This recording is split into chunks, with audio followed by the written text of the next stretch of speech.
Hi friends, நம்ம இந்த வாரம் ஆன்மீக கதைகளில் சுந்தரகாண்டம் கதைகளை பார்த்துட்ருக்கோம். அந்த வகையில் கதை போன வாரம் எதோட முடிந்ததுன்னு நம்ம இப்போ பார்க்கலாம். யமனையே உங்களுக்காக பிடிச்சிட்டு வந்த எங்களுக்கு இந்த குரங்கு எம்மாத்திரம், யமனை விடவா இந்த குரங்கு பெரியதுன்னு சொல்லிட்டு போன பஞ்ச சேனாதிபதிகள் பஞ்சு பஞ்சா பறந்து போனது தான் மிச்சம்.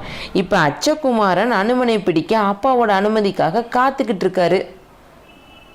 இப்போ இதோட தொடர்ச்சியை நம்ம பார்க்க ஆரம்பிக்கலாம். அப்பா, ஏன் யோசிக்கிறீங்க? மேகநாதனை இந்திரனை பிடிச்சிட்டு வர சொல்லி அவர் அதில் வெற்றி பெற்றதுனால அவனை இந்திரஜித்தன் ஆக்கிட்டீங்க. இந்திரனோட சித்து விளையாட்டை எல்லாம் வெற்றி கொண்டு மேகநாதன் இந்திரஜித்தன் ஆகலாம்.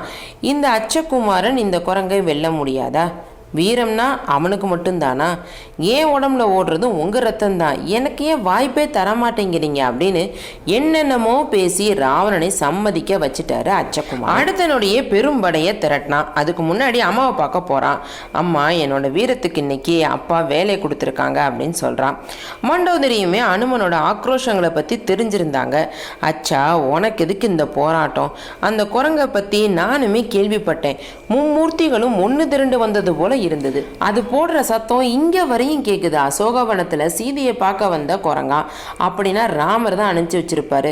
உன் அப்பா செஞ்ச இழிவு செயலுக்கு பழி வாங்க வந்த மாதிரி இருக்கு. நீ எதுக்கு அதுல போய் மாட்டிக்கிற அப்படின்னு அச்சகுமாரனை தடுக்க பாக்குறாங்க. ஆனா அச்சகுமாரன் அதை மறுத்துறாரு.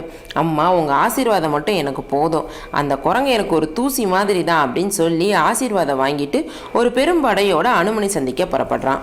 ஆயுதங்கள்ல எத்தனை வகை இருக்கோ அத்தனையும் வரிசையா அனுமனுக்காக காத்துக்கிட்டு இருந்தது. முதல் பார்வையிலேயே அனுமன் மேல ஒரு வேலை எறிந்தான் அச்சகுமாரன். வழக்கம் போல அனுமன் அதை தன் வஜ்ராயுதத்தால தட்டி விட்டாரு. அதை பார்த்த அச்சகுமாரன் அனுமனோட உத்தி என்ன அப்படிங்கிறத கண்டுபிடிச்சிட்டான். அவனோட படை வீரர்கள் சரமாரியாக வேல்களை எரிந்து அனுமனை திக்குமுக்காட வைக்க அச்சகுமாரன் புது புது உபாயங்களை கடைபிடித்து தாக்க ஆரம்பிக்கிறான். முதன் முறையா ஒரு அம்பு அனுமனுடைய புஜத்தை தைத்தது. அதை புடிங்கி எறிந்த அனுமன் தன் அடுத்த கட்டத்துக்கு முன்னேறினார். ராவணனை சந்திச்சு அவனுக்கு ஒரு எச்சரிக்கை செய்யணும் அப்படிங்கிறது தான் அனுமனுடைய நோக்கம். அதுக்காக செஞ்ச குறும்பு தான் அசோகவன அழிவு. ஆனால் அதுவே விபரீதமாகி ஒரு யுத்தத்துக்கு வழிவகுக்கும் போது அனுமனுக்கு கொஞ்சம் தயக்கமாக தான் இருந்தது.